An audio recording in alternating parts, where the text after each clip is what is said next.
Hello guys, welcome back. நான் உங்கள் VK. உங்களில் நிறைய பேர் புதிய ரேஷன் கார்டுக்கு அப்ளை பண்ணிவிட்டு வெயிட் பண்ணிட்டு இருப்பீங்க. கிட்டத்தட்ட 9-10 மாதமாக புதிய ரேஷன் கார்டுக்கு அப்ளை பண்ணவங்களுக்கு இது வரைக்கும் கார்டு வரல. அவங்களுக்கான ஒரு முக்கிய அறிவிப்பு தான் இந்த வீடியோவில் பார்க்க போகிறோம். ஸ்கிப் பண்ணாமல் கடைசி வரைக்கும் பாருங்கள், ரொம்பவே யூஸ்ஃபுல்லாக இருக்கும். அதுக்கு முன்னாடி நம்ம சேனலை யாராவது சப்ஸ்கிரைப் பண்ணாமல் இருந்தீங்கன்னா மறக்காமல் இப்போவே சப்ஸ்கிரைப் பண்ணிடுங்க. நிறைய பேருக்கு புதுசாக அப்ளை பண்ண ரேஷன் கார்டு இப்போ வரைக்கும் வரல. அது மட்டும் இல்லாமல் நிறைய பேருக்கு அப்ளை பண்ணது ரிஜிஸ்டர் ஆகி அதுக்கப்புறம் ரிஜெக்ட் ஆயிருக்கு. ஸோ இதில் புதுசாக அப்ளை பண்ணவங்களுக்கு எப்போ ரேஷன் கார்டு வரும், அது மட்டும் இல்லாமல் ரிஜெக்ட் ஆகாமல் இருக்கணும் அப்படின்னா என்னென்ன பண்ணணும் அப்படிங்கிற முழு விவரத்தையும் ஃபுல்லாக இந்த வீடியோவில் பார்ப்போம்.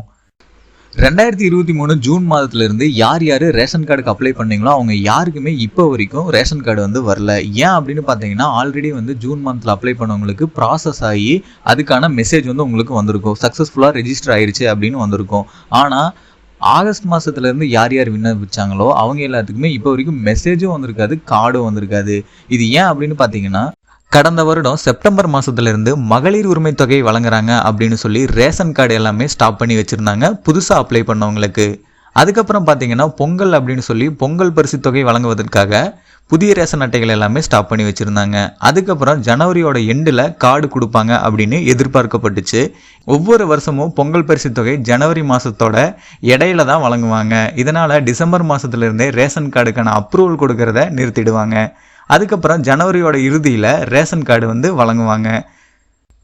இந்த அறிவிப்பு தான் ஒவ்வொரு வருஷமும் வெளியாகும். அந்த அறிவிப்பு வெளியானதுக்கு அப்புறம் குறுகிய நாட்கள் இருக்கனால அந்த அப்டேட்டுக்கான டைம் அவங்களுக்கு கிடைக்காது. இது மூலமா பிப்ரவரிக்கு அப்புறம் தான் ரேஷன் கார்டு வழங்க ஆரம்பிப்பாங்க.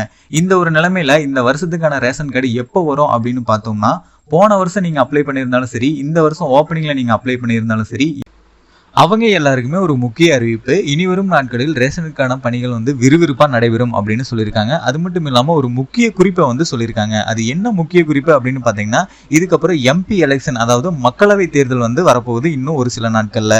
இந்த ஒரு நிலைமையில ரேஷன் கார்டுக்கான பணிகள் நடந்துட்டு இருக்கு. ஆனால் அது கன்ஃபார்ம் முடிவடைஞ்சு மக்களுக்கு நியூ ரேஷன் கார்டு வழங்கப்படும் அப்படின்னு அறிவிப்பு முழுமையாக வெளியாகல அப்படின்னு சொல்லியிருக்காங்க. அதாவது ரேஷன் கார்டு வழங்குறதுக்கான பணிகள் நடந்துட்டு இருக்கு. ஆனால் அந்த பணிகள் முடிவடைஞ்சு மக்களுக்கு நியூ ரேஷன் கார்டு வழங்கப்படும் அப்படிங்கிறதுக்கான எந்த ஒரு அதிகாரப்பூர்வ அறிவிப்பும் இப்போ வரைக்கும் வெளியாகலை அப்படின்னு சொல்லியிருக்காங்க. அதாவது எலெக்ஷன் வரப்போகுது. ஸோ அந்த எலெக்ஷன் வரது மூலமாக அதுக்கான பணிகள் மேற்கொள்றதுக்கு இன்னும் ஒரு சில நாட்கள் தான் இருக்குது. ஸோ அது மூலமாக இந்த நியூ ரேஷன் கார்டு வழங்குற திட்டம் முழுமையாக முடிவடையும் அப்படின்னு சொல்ல முடியாது அப்படின்னு சொல்லியிருக்காங்க.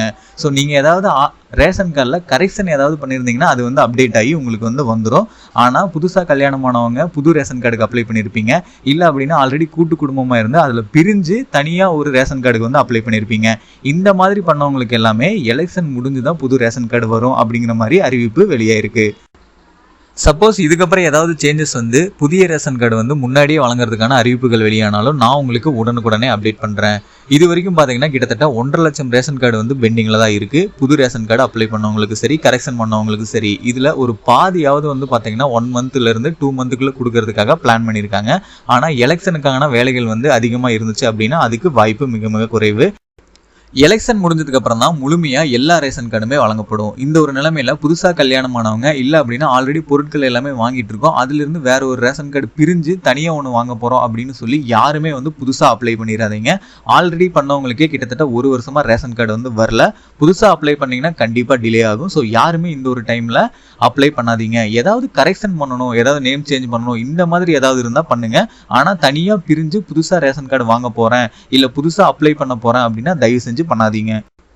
ஏன் சொல்றேன் அப்படின்னா ஆல்ரெடி உங்க குடும்பத்துல ரேஷன் அட்டை இருக்கும், அதுல உங்க பேர் இருக்கும். அது மூலமா பொருட்கள் நீங்க வாங்கிட்டு இருப்பீங்க. இந்த மாதிரி தனியா பிரிஞ்சு போய் இன்னொரு ரேஷன் கார்டுக்கு அப்ளை பண்ணா அப்படின்னு நினைச்சீங்கன்னா பேர் ஈஸியா நீக்கிடுவாங்க. ஆனா புது ரேஷன் கார்டு வரதுக்கு லேட் ஆகும். ஸோ இது மூலமா உங்களுக்கு ஆல்ரெடி கிடைச்சிட்டு இருக்க பொருள் கூட கிடைக்காம போறதுக்கு வாய்ப்பு இருக்கு. ஸோ கொஞ்சம் வெயிட் பண்ணி ஆல்ரெடி அப்ளை பண்ணவங்களுக்கு எல்லாமே ரேஷன் கார்டு வர ஆரம்பிச்சதுக்கு அப்புறம் அந்த டைம்ல நீங்க அப்ளை பண்ணுங்க. அப்போ உங்களுக்கு ஈஸியா ரேஷன் கார்டு கிடைக்கும்.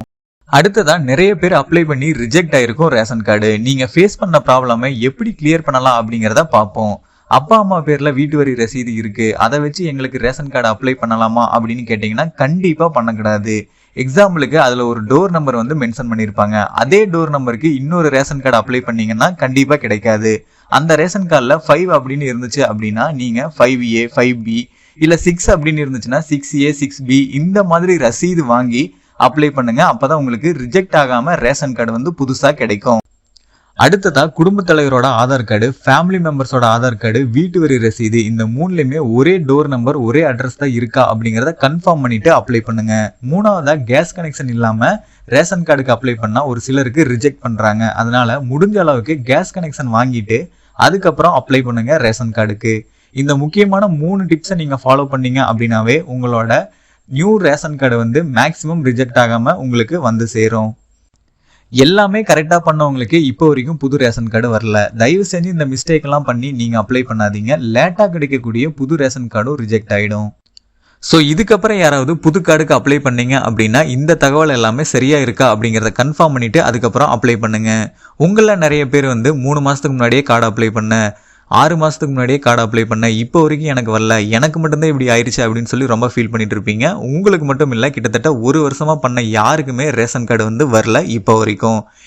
இதுல ஏதாவது சேஞ்சஸ் இருந்தாலும் உடனுக்குடனே நான் உங்களுக்கு அப்டேட் பண்றேன். ஃபைனலா இந்த வீடியோ உங்களுக்கு ரொம்பவே யூஸ்ஃபுல்லா இருந்திருக்கும்னு நினைக்கிறேன். அப்படி இருந்தா இந்த வீடியோக்கு ஒரு லைக் பண்ணிட்டு இந்த மாதிரி நிறைய தகவலை உடனுக்குடனே தெரிஞ்சுக்கிறதுக்கு நம்ம சேனலை யாராவது சப்ஸ்கிரைப் பண்ணாம இருந்தீங்கன்னா மறக்காம இப்பவே சப்ஸ்கிரைப் பண்ணிக்கோங்க. அப்படியே பக்கத்துல இருக்க பெல் பட்டனையும் கிளிக் பண்ணிக்கோங்க. அப்பதான் நான் போடுற ஒவ்வொரு பயனுள்ள வீடியோவும் உங்களுக்கு உடனுக்குடனே நோட்டிபிகேஷன்லாம் வந்து சேரும்.